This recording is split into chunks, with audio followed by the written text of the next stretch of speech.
વિડીયોમાં તમે જોઈ શકો છો એક દાદીમાં અચાનકથી પડી જાય છે અને તેમના થાપાનો ગોળો તૂટી જાય છે। ત્યારબાદ તેમને શિવાલિક હોસ્પિટલમાં સારવાર આપવામાં આવે છે। રશ્મિનભાઈ જેઠાલાલ સોની, રહેવાસી સાબરકાંઠા તલોદ।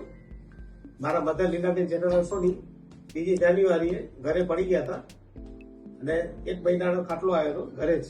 ઘરે ટ્રીટમેન્ટ કર્યું પણ સારું નતું, ઈંટ લબડાવી હતી, એનાથી સારું નથી થયું।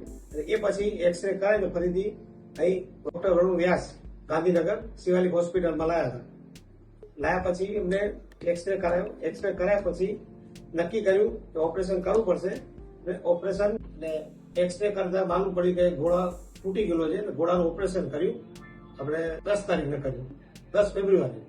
અને એ પછી ઓપરેશન ચાલુ કરી કમ્પ્લીટ અને ઓપરેશન સક્સેસ થઈ ગયું। જેથી ચાલતા કરી દીધા। સ્ટાફ ઘણો સરસ છે અને રૂમ સરસ છે, વિરે બધું સારું છે, સાહેબ બી સરસ છે, સ્વભાવ સારો સાહેબનો અને ખરેખર સંતોષ છે મને એનાથી અને સારું છે। અને મારા બધા એકદમ કમ્પ્લીટ ચાલી શકે એવું ધીમે ધીમે થઈ જશે। ફિઝિયોથેરાપી પ્રણવભાઈ એ કરાવે છે, ધીમે ધીમે કીધું મહિનામાં સરસ ચાલતા થઈ જશે।